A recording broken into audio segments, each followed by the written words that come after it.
దూరముగా ఉన్నాను కానీ నా ప్రజలు ఎవరు కూడా మెలకు కలిగి ప్రార్థన చేయడం లేదంటున్నాడు.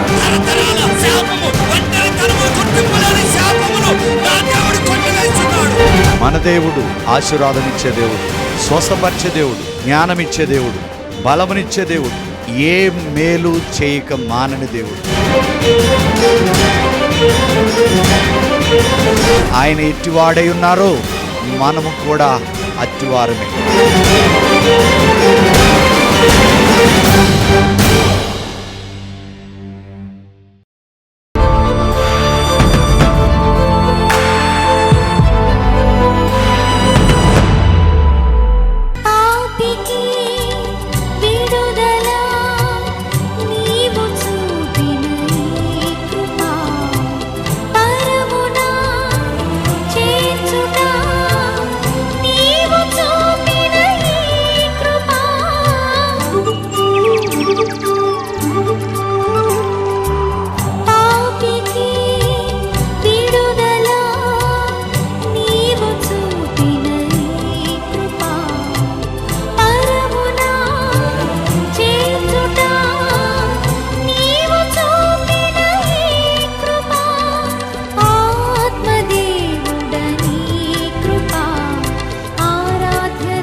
సో అభిషేకం నీ మీదకి వచ్చింది, అప్పుడు ఏం జరిగింది? ఓకే, ఇక్కడ నొప్పి ఉండేది, తగ్గిపోయింది. ఏమైంది అప్పుడు? తగ్గిపోయేటప్పుడు కరెంట్ శాఖలోకి వచ్చింది. అభిషేకం కరెంట్ శాఖలోకి వచ్చింది. నిజంగా తగ్గిపోయింది. అలా బాగా మార్చిపోతుంది. ఎన్నిసార్లు తగ్గలేదు. ఇప్పుడు ప్రార్థిస్తుంటే దేవుడు మొత్తం ఇట్లా అగ్నిలాగా వచ్చి ముట్టి స్వస్థపరిచాడు. అగ్నిలాగా వచ్చి ముట్టి స్వస్థపరిచాడు. స్వస్థతలు ఉన్నాయి, అసలు ఉన్నాయా? నాకు కరెంట్ షాక్లే కాచి నడుము తాకి కరెంట్ శాఖలోకి వచ్చి నిన్ను నడుము నొప్పి తగ్గింది. హల్లెలూయా. ఈరోజు ప్రపంచంలో ఉన్న ప్రతి ఒక్క దేవుని కుమారుడి యొక్క, దేవుని కుమార్తె యొక్క ప్రశ్న ఏంటంటే, ఎందుకు నా కార్యాలు ఆలస్యం అవుతున్నవి? ఆమేన్. నేను ప్రార్థన చేస్తున్నా, దేవుని స్తుతిస్తున్నా, మరి నా కార్యాలు ఎందుకు ఆలస్యం అవుతున్నాయి? చూడండి, ఆలస్యము అయితే మనకేమొస్తుందంటే నిరాశ వస్తుంది, నిస్పృహ వస్తుంది. ఎందుకు నాకు ఈ ప్రభువే వద్దు అనే విధముగా ఈనాడు క్రైస్తవులు ఉంటున్నారు. అందుకే ఈ రోజు దేవుడు నాకు ఇచ్చిన అంశం ఏంటంటే, no more delay, no more delay. ఇక మీదట ఆలస్యము ఉండదు. దీని గురించి మనం తెలుసుకుందాం. మొట్టమొదటిగా యెహెజ్కేలు గ్రంథం 12వ అధ్యాయము 29 ప్రకారం అక్కడ అంటాడు, నేను వారితో చెప్పిన మాటను నేను తప్పకుండా చేస్తాను, తప్పకుండా నెరవేరుస్తాను అంటాడు. అర్థమైందండి? వాళ్ళు అనుకుంటున్నారంట, దేవుడు మనతో ఉన్నాడా, దేవుడు నాతో ఉంటే ఎందుకు డిలే అవుతుంది? కానీ ఒక్కటి గుర్తుపెట్టుకోండి, ఇర్మియా 32:27 ప్రకారం, నేను సర్వశరీరులకు దేవుడను, నాకు అసాధ్యమైనది ఏదైనా ఉండునా అంటున్నాడు. ఇది మనం తెలుసుకోవాలి. రెండోది జెఫన్యా 3:17 ప్రకారం, యెహోవా మీ మధ్య ఉన్నాడు, ఆయన శక్తిమంతుడు, ఆయన మీ సంతోషమును, మీ ఆనందమును చూసి బహుగా బహుగా ఆయన ఆనందిస్తాడంట. సో కనుక ఆయన తప్పకుండా చేస్తాడు, త్వరపడి చేస్తాడు. ఆలస్యం చేసే దేవుడు కాదు. 1 పేతురు 5:10 ప్రకారం, కొంచెం కాలమే నీకు శ్రమ, కానీ తర్వాత దేవుడు మిమ్మల్ని పిలిచి స్థిరపరుస్తాడు, బలపరుస్తాడు. ఈ రోజు ఎన్ని సంవత్సరాల నుంచి అయితే నీ రోగం ఉన్నదో, ఈ రోజు దేవుడు ఆయన వాక్కును పంపి ఈ రోజే నిన్ను బాగు చేయనుగాక. 1 పేతురు 2:24 ప్రకారం, ఆయన పొందిన గాయముల చేత ప్రతి రోగము, ప్రతి వ్యాధి నుండి యేసు నామములో ఇప్పుడే మీరు స్వస్థత పొందునుగాక. నాతో కలిసి ఆమేన్ చెప్పండి. Amen. Hallelujah. Understanding about the delay. ఎందుకు ఆలస్యం అవుతుందంటే, మనము తెల్లవారుజాము నుంచి రాత్రి వరకు మనం ప్రార్థన చేస్తూ ఉంటాం. ప్రభువా, ఈరోజు ఈ నొప్పి తీసేనాయన, ఈరోజు ఈ అప్పు తీసేనాయన, ఈరోజు ఈ బలహీనతను తీసేయమంటాం. కానీ ప్రతి దానికి కూడా ఒక సమయము కలదు. నువ్వు ఏ రోగము గుండా వెళ్తున్నావో, ఏ అప్పును గుండా వెళ్తున్నావో, లేకపోతే ఏ అవమానాలు గుండా వెళ్తున్నావో, అవన్నీ కూడా నీకు మేలే కానీ హానికరమైనవి కానే కాదంటాడు. ఇర్మియా 29:11 ప్రకారం మనల గురించిన ఉద్దేశించిన సంగతులు అవి మనకు సమాధానకరమైనవే కానీ హానికరమైనవి కాదు. మనము డిలేని అర్థం చేసుకునే దానిలో మొట్టమొదటి మనం తెలుసుకోవాల్సింది ఏంటంటే ఆత్మీయ ఆటంకాలు. ఇక్కడ దానియేలు గ్రంథంలో 10వ అధ్యాయంలో 12-13 ప్రకారం అక్కడ ఎప్పుడైతే దానియేలు మోకరించిన రోజునే దూత బయలుదేరితే ఆ పారసీకుల రాజ్యాధిపతి అయిన వారు కొలుస్తున్న ఆ శక్తి మరి ఈ దూతను అడ్డుకున్నప్పుడు మిఖాయిలు వచ్చి తనను విడిపించి దానియేలు దగ్గరకు తీసుకొచ్చాడు. అందుకే అక్కడ అంటాడు, నాకు 21 రోజు పట్టినది. ఆమేన్. కనుక సహోదరుడా, అలసిపోవద్దు, నిరాశ పడొద్దు, పట్టుదలతో ప్రార్థన చేయి, ఎడతెక్క ప్రార్థన చేయి. నీ ద్వారా దేవుడు గొప్ప కార్యాలు చేస్తాడు. నువ్వు గొప్ప కార్యాలు ఖచ్చితంగా పొందుకుని తీరతావు. ఆమేన్. హల్లెలూయా. చూడండి, ఆలస్యమును అర్థం చేసుకోవటంలో ఆలస్యమునికి మరొక ఆటంకం ఏంటంటే అవిధేయత, పాపము. మరి 400 సంవత్సరాలు మరి ఐగుప్తులో ఇశ్రాయేలు కిక్కురు అనకుండా దేవుని స్తుతించకుండా ఉన్నారు. మరి దేవుడు ఓపికతో వాళ్ళ కొరకు ఎదురు చూడలేదా? 2 వారాల్లో కానానికి వెళ్ళవలసిన వాళ్ళు చూపిన అవిధేయత. ఎప్పుడు ఇశ్రాయేల్ అంటే 2 పనులు చేసేవాళ్ళంట. అవిధేయతతోనూ నెక్స్ట్ రెబలియన్స్, వ్యతిరేకత అనమాట. నక్సలైట్ లాగా బిహేవ్ చేసేవాళ్ళంట. ఏమేమి ఇచ్చావు మాకు, ఏం తినిపెట్టావు మాకు, మమ్మల్ని ఎందుకు ఈ అడవిలోకి తీసుకొచ్చావు, విసికించారంటండి. ఆయన పెట్టిన తిండి ముక్కుల్లోని చూస్తున్నా గానీ ఇశ్రాయేలు 3 విషయంలో ప్రొవిజన్, సప్లైలో విసికించారు, అధికారంలో విసికించారు, దేవుని శక్తిని కాదన్నారు. అందుకనే వారి గమ్యస్థానం చేరటానికి చాలా చాలా చాలా ఆలస్యమైంది. మనం కూడా దేవుని సన్నిధికి వచ్చి మరి స్టార్టింగ్ లో ఎన్నో అద్భుతాలు, సూచక్రియలు చూస్తాం, గొప్ప మేలులు చూస్తాం. కానీ నిన్ను ఒక స్టేజికి తీసుకురావాలంటే, ఒక సింహమును మొదట పెట్టినట్టు, ఎలుగుబంటిని పెట్టినట్టు, లాస్ట్ లో నేను గొప్పగా చేయాలంటే ఒక గొలియాతు లాంటి పెద్ద సమస్యను పెట్టినప్పుడు ఇంకా మనకి సంఘం వద్దు, పాస్టర్ గారు వద్దు, నాకు ఏమొద్దు అని వెనక్కి వెళ్ళిన వాళ్ళు నా లైఫ్ లో చాలా మందిని చూశానండి. ఆలస్యము నిన్ను నిరాకరించటం కాదు, ఆలస్యము నీ కార్యాలను తిరస్కరించటం కాదు. Delay it's not a denial. Delay అయ్యిందంటే దేవుడు నీ పట్ల ఒక గొప్ప కార్యం చేస్తాడు. మరి దానియేలు జీవితంలో 21 రోజు ఆలస్యమైన దేవుడు కార్యం చేశాడు. దానియేలును సకాలంలో దీవించాడు. 3 రాజులు 3 కాలాల పాటు దేవుడు బహుగా దానియేలును ఆశీర్వదించాడు. రెండవది ఏంటంటే అవిధేయత, పాపము. చాలా మందికి ఈ రోజు దిద్దుబాటు అనేది అసహ్యమైపోయింది. అందుకే దావీదు 51వ కీర్తన అంటాడు, దేవా నన్ను బాగుగా కడుగు, నా పాపం పోవునట్లు బాగుగా కడుగు, నన్ను పవిత్రపరచుము, శుద్ధ హృదయముతో దయచేయండి, స్థిరమైన మనసును దయచేయమని అడుగుతున్నాడు ప్రభు. చూడండి, ఇంకా మనకి చెప్పాలి అంటే ఆలస్యానికి కారణం ఏంటంటే రాంగ్ అసోసియేషన్స్. అంటే నీ సహవాసము ఎవరితో చేస్తున్నావు. ఈరోజు చాలా మంది దేవుని దగ్గరకు వచ్చిన ఆడపిల్లలు గాని మగబిడ్డలు గాని ఏం చేస్తారో తెలుసా? మరి ఈమె రక్షణ పొందితే భర్త రక్షణ పొందడు, అన్యుడిని చేసుకుంటది. ఏదో ఒక ఆటంకం, కులం కావచ్చు, ఏదైనా కావచ్చు. కానీ నువ్వు బైబిల్ చదువుతున్నావు కదా, అవిశ్వాసికి విశ్వాసికి పొత్తేంటి? నువ్వేమో రక్తంలో కడగబడ్డావు. ఎక్కడో ఒక చోట నువ్వు కాంప్రమైజ్ అయ్యి ఆ రక్తంలో కడగబడిన వ్యక్తిని నువ్వు పెళ్లి చేసుకుంటే ఆరోగ్యం ఉండదు, ఐశ్వర్యం ఉండదు, సమాధానం ఉండదు. పెళ్లికి ముందు అంటాడు, ఓ నువ్వు సంఘానికి వెళ్ళినా ఎక్కడికి వెళ్ళినా పర్లేదు అంటాడు. కానీ తర్వాత చుక్కలు చూపిస్తాడు. అలా సూసైడ్ చేసుకున్న పిల్లలు ఎంతో మంది ఉన్నారండి. నాకు తెలిసిన కుటుంబం, వాళ్ళు కూడా ఒక మంచి అంటే వాళ్ళకి ఫలానా కులంలోనే మాకు కావాలని వాళ్ళు అడిగినప్పుడు పట్టుదలతో మీరు ప్రార్థన చేసుకోండి అన్నప్పుడు వాళ్ళకి ఏది ఇష్టమో ఆ రక్తంలో కడగబడిన బిడ్డలనే చేసుకున్నారు, స్థిరపడ్డారు. దేవుడు మీ హృదయ వాంఛను తీరుస్తాడు. రెండవది రాంగ్ అసోసియేషన్, అంటే చెడు సహవాసాలు. సంఘంలో ఉంటారు, బయట తిరుగుతారు, తాగుతారు, తిరుగుతారు, మళ్ళీ సండేకి వచ్చి పాటలు పాడతారు. అందుకని 1 కొరింథీ 15:33 ప్రకారం అంటాడు, దుష్ట సాంగత్యం. ఏ సాంగత్యం అంట? దుష్ట సాంగత్యము మంచి నడవడికను చెరుపును అంటాడు. నీ ఆత్మీయత, నీ సహవాసము, మంచి విశ్వాసము కలిగిన బిడ్డలతో మీరు సహవాసం చేయండి. ఖచ్చితంగా మీ ఆలస్యాలన్నీ కూడా దేవుడు కొట్టివేస్తాడు. అందుకే ఈరోజు ఆ యొక్క సహవాసములో మరి దుష్టులు ఉన్నప్పుడు జాగ్రత్తగా చూసుకోలేకపోతే ఆలస్యం అయిపోద్ది. అలాగే ఇంకొక మాట చూస్తే లేక ప్రిపరేషన్. మనకి ఏముండదంటే ల్యాక్ ఆఫ్ ప్రిపరేషన్ అంటే సిద్ధపాటు ఉండదు. సండే నాడు ఆ బైబిల్ ఇట్టిట్ట దులుపుకుని అట్లాగే వస్తారు గానీ ఒక సాటర్డే సంఘానికి వెళ్ళి, లేకపోతే సంఘము దూరం ఉంటూ ఒక గంట సేపు కుటుంబం అంతా అయ్యా ఈ వారంలో నేను ఇలా బ్రతికాను, ఇలా నడిచాను, మరి ఇవన్నీ నాకు సరిదిద్దుకోమని సిద్ధపాటు ఉండాలి. జాగ్రత్త, యేసు ప్రభు త్వరలో రాబోతున్నాడండి, అతి త్వరలో రాబోతున్నాడు. మీకు విషయం తెలుసా, నరకానికి పరలోకానికి మధ్య అగాధం ఉంటదంట. అందుకనే ధనవంతుడు అంటాడు ఆ లాజరుని పంపిండి, ఆ నీళ్లను అంటే వేళ్ళతో ముంచమంటే ఈ అగాధం నుంచి ఇటు నుంచి అటు వెళ్ళకూడదు,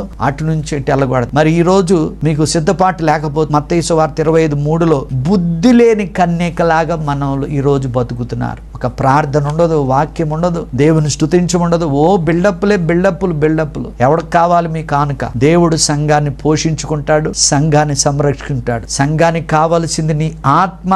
గోధుమలాగుండు గాని గురిగింజలాగా నువ్వు ఎట్టి పరిస్థితులు ఉంటే బుద్ధి లేని కన్యక వలె ఉండకూడదు.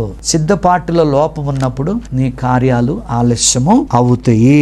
ఆమేన్. ఎగ్జాంపుల్ ఏంటంటే మరలా చెప్పుతున్నా, ఇశ్రాయేలులు మాత్రమే పగలు మేఘస్తంభం ఉన్నాడు, రాత్రి అగ్నిస్తంభం ఉన్నాడు. ఏ పాము కాటొచ్చినా ఆయన స్వస్థపరిచాడు. శాశ్వతమైన దేవుడు ద్వితీయోపదేశకాండం 30:27 ప్రకారం ఆయన యొక్క బాహువులు మన కింద ఉండి 30 లక్షల మందిని నడిపించాడు. కానీ వాళ్ళకి ఏమైపోయింది? సిద్ధపాటు లేదు.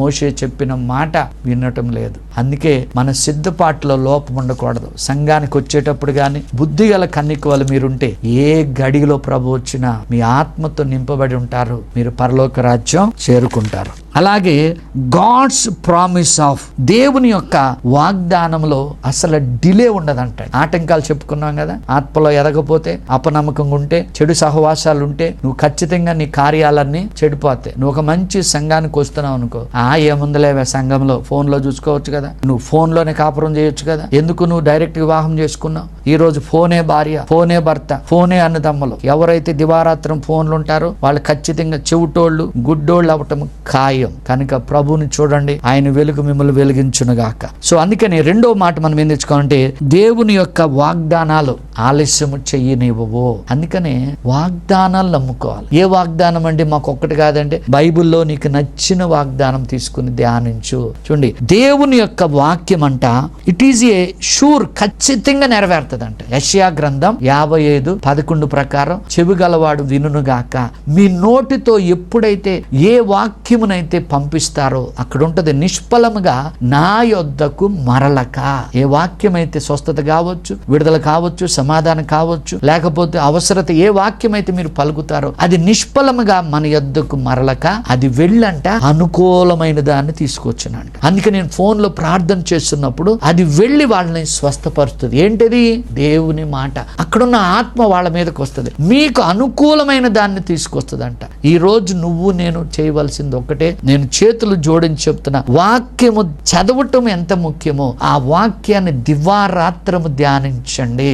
ఆ వాక్యము ధ్యానించేవాడు చెట్టు వలె ఖచ్చితంగా ఫలిస్తాడు. అందుకని హబక్కూకు గ్రంథము 2:3 ప్రకారం దీన్ని కంఠస్థం చేయండి. నీ యొక్క దర్శనం, అసలు మీకు దర్శనం ఉందా? దేవుడు మీకు ఏమి ఇస్తాడు? ఇల్లు ఇస్తాడా, లేకపోతే పొలం ఇస్తాడా, కారు ఇస్తాడా, బిడ్డల్ని ఇస్తాడా, సంఘం ఇస్తానన్నాడా? అసలు మీకు ఏ దర్శనం ఉందో చెప్పండి, అది పట్టుకోండి. అది ఆ దర్శనము దేవుడు మీతో చెప్పాడు అనుకోండి, ఆ దర్శనము నిర్ణయ కాలమును జరుగును.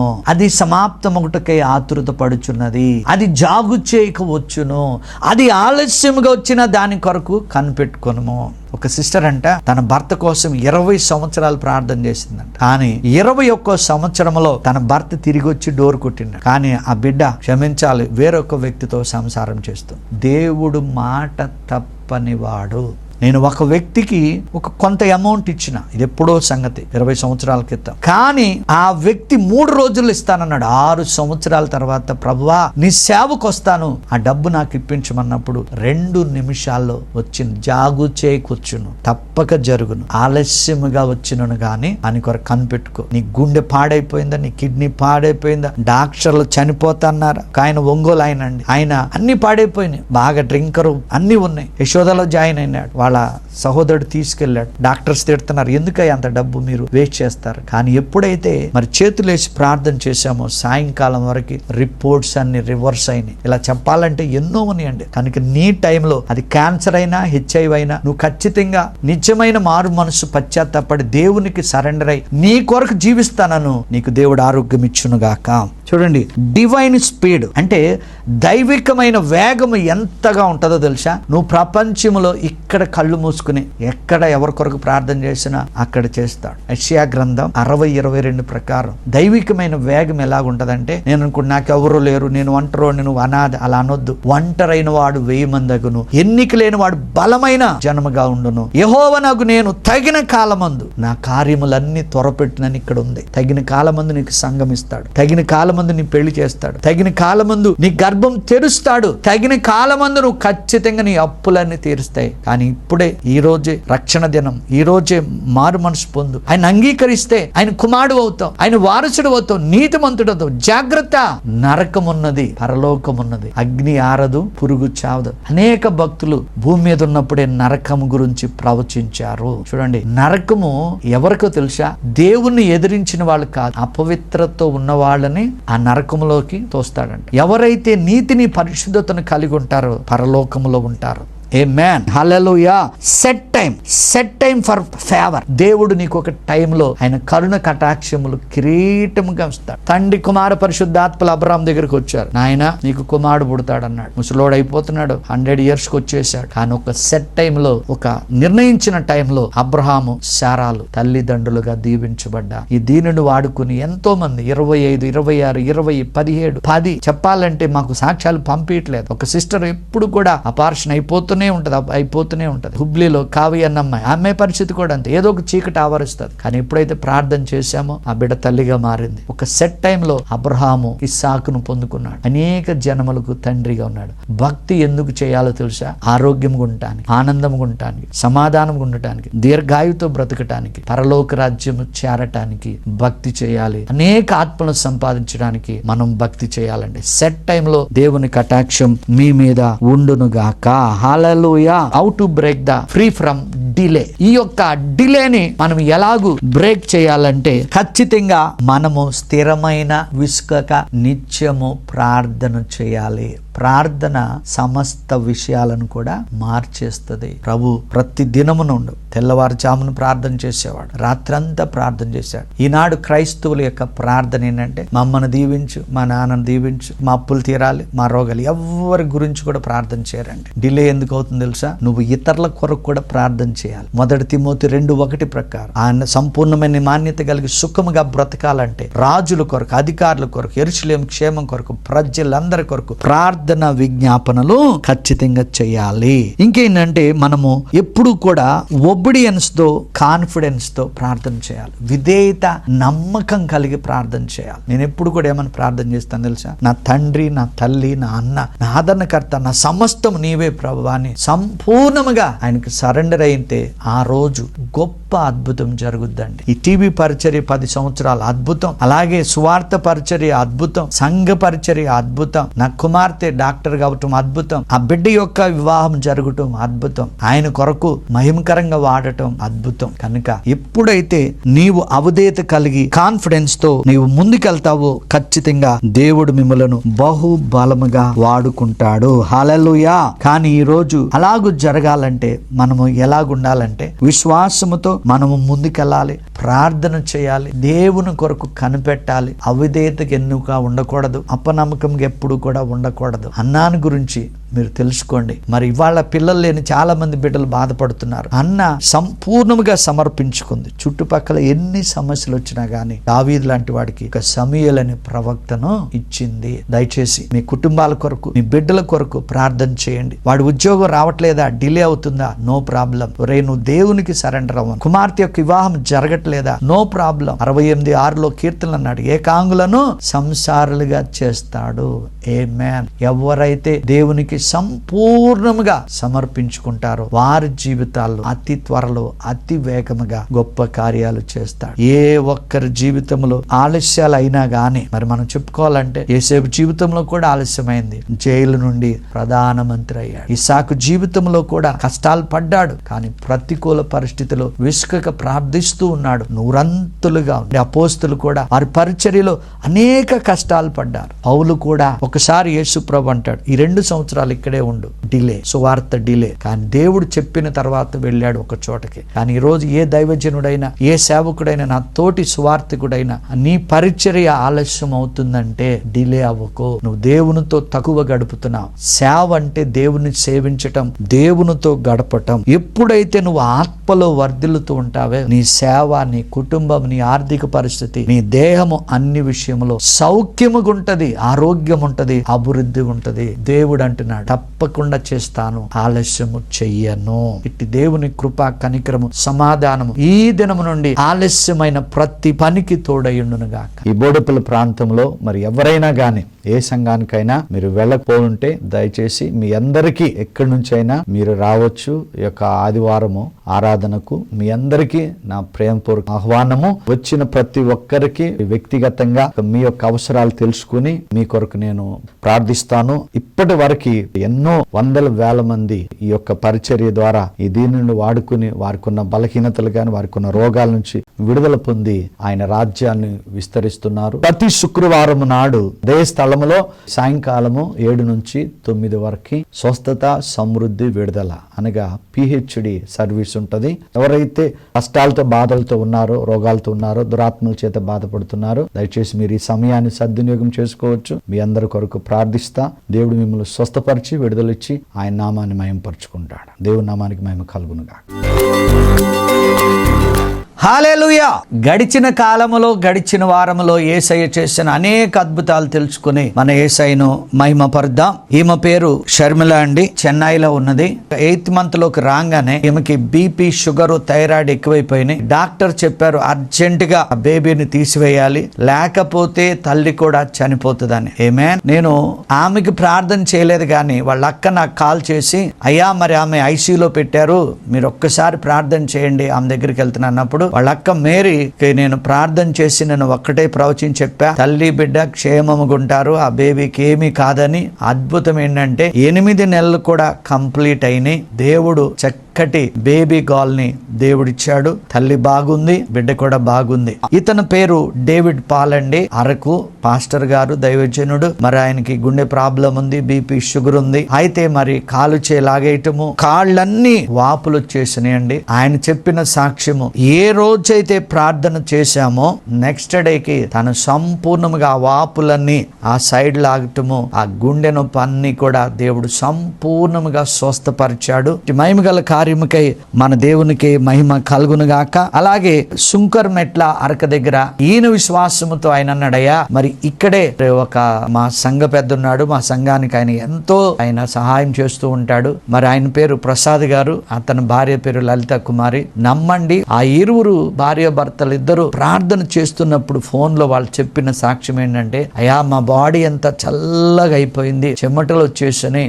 అద్భుతం ఏంటంటే తన భార్యకి కిడ్నీలు పాడైపోయినాయి, డయాలసిస్ నడుస్తుంది. దేవుడు చేసిన గొప్ప మేలు ఏంటంటే 10 నెలల నుండి కడుపులో నొప్పి తగ్గింది. చిన్న ప్రార్థన ద్వారా ఆమె కడుపులో నొప్పి తగ్గిపోయింది. అలాగే ఆమె అన్నము కూడా తినట్లేదు. ప్రార్థన చేసిన 1 గంటకి, అయ్యా నాకు ఆకలేస్తుంది, నాకు అన్నం పెట్టానంది. ఆ భర్తకు దేవుడిచ్చిన సంతోషం అండి, అది వెలకట్టలేనిది. ఆయన అంటున్నాడు, అయ్యా మీరు ఎప్పుడు వస్తారు అరకుకి, మేము పెద్ద మీటింగ్ ఏర్పాటు చేస్తామని. ఏమండి, ఈ లలిత కుమారి ఆ కిడ్నీ ప్రాబ్లం నుండి స్వస్థ పొందిన తర్వాత 2 days కి మరొక సాక్ష్యం నేను చెప్తా. చెంపా అని మరి ఆమె సంఘ సభ్యురాలు, అలాగే వైజాగ్ నుండి పండక్కి వచ్చింది 3 రోజుల సెలవు వల్ల. ఆమెకి ఏంటంటే ఈ మెడ నరాల నొప్పులు లాగేస్తాయి అంటండి. మరి స్పాండిలైట్ తెలియగానే మెడ నరాల ప్రాబ్లమ్స్. ఎప్పుడైతే ఆ మెడ మీద ఆమె చేసుకుని ఫోన్ లో ప్రార్థన చేసినప్పుడు ఆమె చెప్పుతుంది, అన్నా మీరు ప్రార్థన చేసినాక నేను మెడ ఇలా తిప్పగలుగుతున్నాను. నెక్స్ట్ డే కూడా ఆమె చెప్పిన సాక్ష్యం,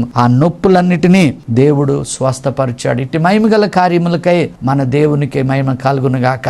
ఒకసారి నేను జార్ఖండ్ వెళ్ళినప్పుడు అక్కడ ఒక ఫ్యామిలీ కటిక దరిద్రం అంటే ఇంటిలో కూడా జరగట్లా. లోహిత్ గారు నా ఫ్రెండ్ ఉన్నారు, వాళ్ళ ఇంటిలో పని చేసేది. మరి అక్కడ ఉన్నప్పుడు వాళ్ళు బాగుండేవాళ్ళు. ఆయన రిటైర్డ్ అయ్యి మళ్ళీ వైజాగ్ వచ్చారు, వైజాగ్ లో సెటిల్ అయ్యారు. ఇక్కడ ప్రాబ్లం ఏంటంటే ఆ రోజు నేను ప్రవచించాను, అమ్మ మీ కుటుంబాన్ని దరిద్రం నుండి దేవుడు ఖచ్చితంగా లేవనెత్తాడని. మరి ఆ పూజ అన్న బిడ్డకి వివాహమైంది. అలాగే ఆ బిడ్డకు చక్కటి మంచి జాబు దేవుడిచ్చాడు. అంతేకాదు ఆ జాబు రామగానే జీతం తీసుకోగానే తన ఓపిక కొద్దీ ఒక చిన్న కానుక వాళ్ళ అక్క మీద కూడా వేసిందండి. మరి రీసెంట్ గా కూడా 10 రోజుల క్రితం ఆ యొక్క అక్క చెల్లెలు కూడా ఉద్యోగాలు పొందుకున్నారు. ఆ కుటుంబము కడుపు నిండా తినగలుగుతుంది, కంటి నిండా నిద్రపోతుంది. చివరిగా నాకు తెలిసిన కుమారుడు జోనా ఎల్బీ నగర్ లో ఉంటాడు. మొన్న వీక్ అంతా సెలవులు గనుక భార్యాభర్తలు ఇద్దరు కూడా అంట, నాకు చెప్తే నవ్వు వచ్చింది కానీ, ఆ బీచ్ కి వెళ్ళి ఇద్దరు అక్కడ మరి సరదాగా నీటిలో నడుస్తున్నప్పుడు ఒక అల వచ్చి అతన్ని హిట్ చేసినప్పుడు అతనికి భరించలేని సడన్ గా ఒక చీకటి ఆవరించింది, ఏదేమని తెలియదు కానీ నడువు నొప్పి అట్లాగే కూలిపోయాడు. అలాగే మెల్లగా ఇంటికి వచ్చాడు. తర్వాత నాకు ఫోన్ చేశాడు. ప్రార్థన చేసినాక అతను చెప్పిన సాక్ష్యం ఏంటంటే, అన్న ఆ నడువు నొప్పి పోయింది. ఎవరైతే మీకు నడువు నొప్పి ఉందో లాస్ట్ లో ప్రార్థన చేసేటప్పుడు అది నడువు నొప్పి అయినా మోకాల నొప్పి అయినా మోకాల దగ్గర మీరు చేయబెట్టుకోండి, స్వస్థపరిచేది నా ప్రభువైన యేసు క్రీస్తే. మరి ఇట్టి మహిమ గల కార్యముకే మన దేవునికి మహిమ కలుగునుగాక. ఇదే ఇంటిలో తన భార్యకు కూడా ఒక అద్భుతం జరిగింది. ఇక్కడ ఇగో ఈ స్థలంలో పెద్ద గడ్డి ఉండేది. సిస్టర్ తెల్లగా ఉంటది, ఆ గడ్డి ఇంకా ఎక్కువ కనపడేది. ఒక రోజు నేను ఒక అన్నగా ప్రార్థించేటప్పుడు అక్కడ చేయి పెట్టి ప్రార్థించినప్పుడు విత్ ఇన్ 1 వీక్ లోకి ఆ గడ్డ మొత్తం కరిగిపోయింది. ఇటు మహిమ గల కార్యములకే మన దేవునికి మహిమ కలుగునుగాక. ఆమేన్. నా నడుము నొప్పి నుండి స్వస్థపరిచినందుకు వందనాలు. నీ రక్తము ద్వారా నా నడుముని కడిగినందుకు వందనాలు. నీ రక్తము ద్వారా నా నడుముని కడిగినందుకు వందనాలు. యేసయ్యా, నేను నీతిమంతురాలిని. ఈ బాధ నుండి నన్ను తప్పించినందుకు వందనాలు. నా కాలు నొప్పి, నా నడుము నొప్పి, మోకాళ్ళ నొప్పి, అరికాళ్ళ నొప్పులు, ప్రతి నొప్పి యేసు నామములో తొలగిపోయినందుకు వందనాలు. ఓకే, మీరు ఇప్పుడు దూరంగా వెళ్ళని చెప్తా. దూరం ఉండు, నడుము సంగతి చూసినాక చెవి చూద్దాం. ఎవరికైనా తగ్గిందో చెప్పండి. ఏమండి, నిజం చెప్పాలి. ఎవరికి తగ్గింది? ఏం తగ్గింది నీకు? నడువు నొప్పి. ఏం పేరు నీ పేరు? నీలమ్మ. ఓకే, నీకు కాలు నొప్పి ఉంది, నడువు నొప్పి తగ్గింది. ఇంకా నడుము దగ్గర తగ్గిన వాళ్ళు చెప్పాలి. నడువు నొప్పి విశ్వాసం ఉంటే చెప్పండి, తగ్గపోతే చెప్పొద్దు. తగ్గింది. ఏం పేరు నీ పేరు? జయమ్మ. ఇంకా ఏం తగ్గింది నీకు? ముడుకంటే మోకాలు నొప్పి నొప్పి లేదు కదా? ఎంతకాలం నుంచి బాధపడుతున్నా? సంవత్సరం అయింది. రాత్రి ప్రార్థన చేసిన తగ్గిపోయింది.